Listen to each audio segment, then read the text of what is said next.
Just because your spouse may have had an affair, it doesn't mean that they're a bad person. After all, they're the person that you fell in love with, and they are likely still a good person today. So in this video, I'm going to explain why good people may still have affairs. So if your spouse has cheated, you can actually begin to understand them more. And that might sound crazy, but it'll make sense as we go on. You see, there are 3 reasons that a good person might have an affair. Either they're experiencing a strong external pull, which I'll explain more in a minute, or maybe they have a change in their beliefs and values, or maybe they're living the wrong beliefs and values. But before we get into those, there is something important that you should consider. It's important to realize that just because your spouse did a bad thing, it doesn't mean that they're a bad person. You see, I actually have a dad who had an affair several years ago, actually before I was born. But my 2 sisters experienced my dad and his affair and ultimately the divorce of my parents. And what had happened was my dad was actually a preacher at the time. He was a very well-known preacher in the denomination that he was a speaker in. He had a speaking schedule booked 5 years ahead of time. He was leading churches. He was going all across America to go around and speak to people, tens of thousands of people. And it was at the height of his career, so to say, that he ended up getting one of those external pulls. An external pull is when there is something outside of the marriage that is pulling you out, that's evoking emotions within you that feel better than the emotions that are inside of the marriage that you're feeling. And sometimes when these external pulls come, another way to talk about them or define them is it's a temptation that comes about. And that is where my dad actually began having his affair, was through one of those experiences. It was actually a woman in his church that was coming to him for counseling, for pastoral care, which is common in a lot of churches. And through that experience of her coming in, sharing about her life circumstances with him, well, what began to happen was she began to really say nice things about my dad, talking about how open he was from the stage and how much she connected with him. And this led to a temptation that also was combined with a vulnerability that my dad had in the moment of he was already wanting to feel more loved and appreciated and accepted in a relationship. There were things happening with my mom at the time where he wasn't feeling some of that. And so this woman and her presence at that time was a pull. And a pull that ultimately he didn't resist. I'm not saying he couldn't have resisted it, because if there had been the right systems in place and the right kind of boundaries in place, he probably could have resisted it. But he didn't realize that as they were going through their counseling sessions together and he began to know her more and she felt like she already knew him from the stage, their walls began coming down to each other and ultimately feelings began to develop. Now, instead of just stopping this in its tracks, doing something to turn it around, this pull was so strong at that time that they led further and further until ultimately they were in an affair, and my dad came to my mom and said, "I love you, but I'm not in love with you. I want a divorce." And that's what happened.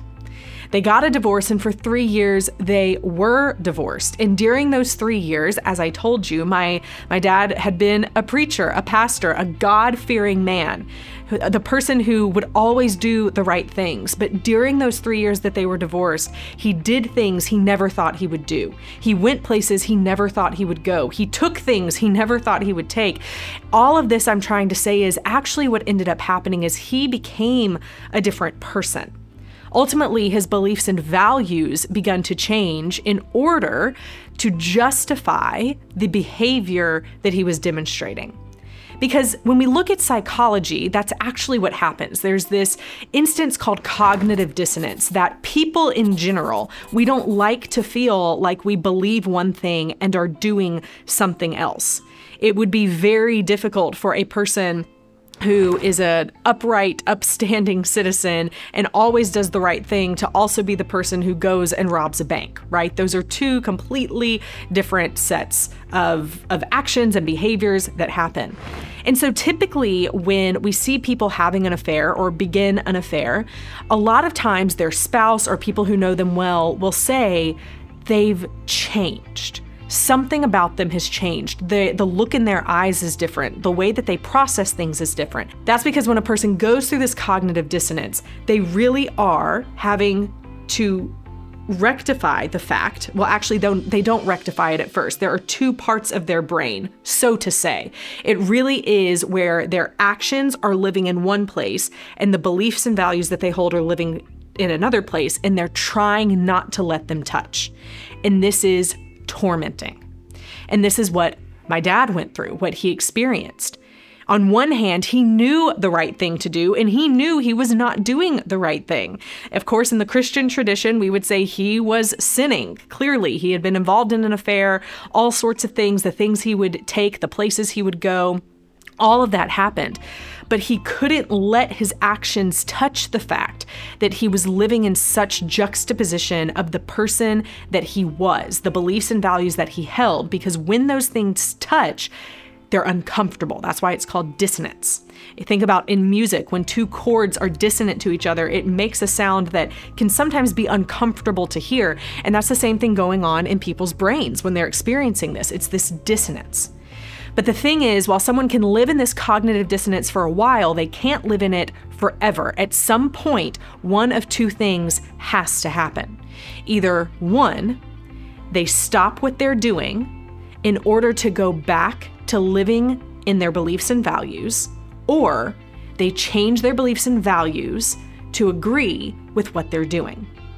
And this is where in many situations, and maybe even for a period of time for my dad, he might just say, well, there is no God, completely abandon his faith, his beliefs and values in order to justify the way that he's doing things and the actions that he's taking, the continual affairs and infidelities that were going on.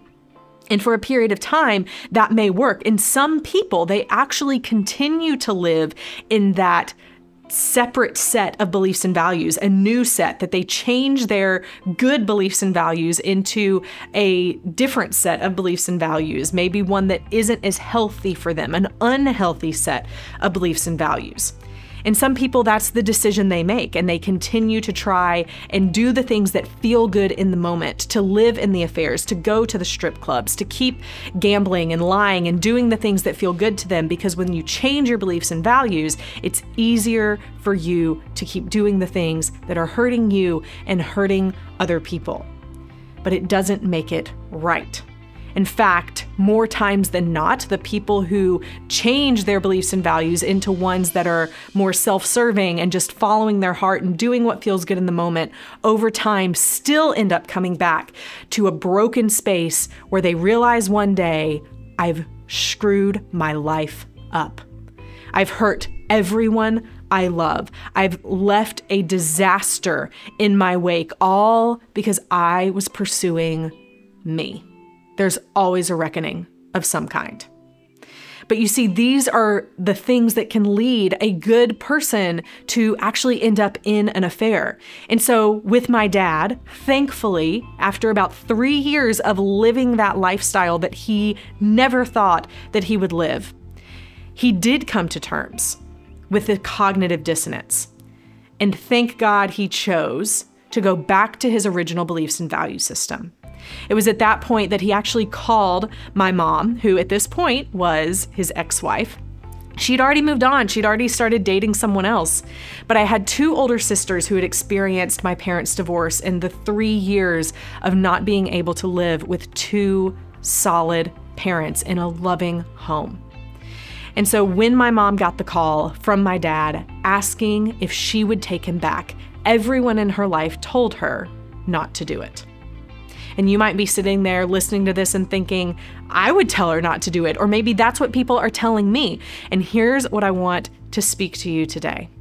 She took him back because she knew that he was a good person who had done a lot of bad things, but she believed that he deserved a second chance. And so she remarried him. And they figured out how to make it work. They figured out how to fall back in love with each other. And I'm able to stand here today and give you hope that nothing is unrecoverable because my mom believed the best about someone that the world believed the worst about. What does that look like for your situation? I'm not saying that you don't have every right to be hurt, and I'm not justifying affairs by any stretch of the imagination, but it's way too common in our society and in our world to just look at a person who's struggling and who's doing some bad things, but to have a mindset of just throwing them away and starting over. It's so much better when you can rescue what you have. None of the things that we've talked about in this video mean that your spouse is a bad person. They could be a good person doing a bad thing, and maybe they deserve the chance to be rescued. What's important is that you calm down and get clarity of the situation that you're in. To better understand how you can do these things, click the video on the screen, and we'll see you in the next video.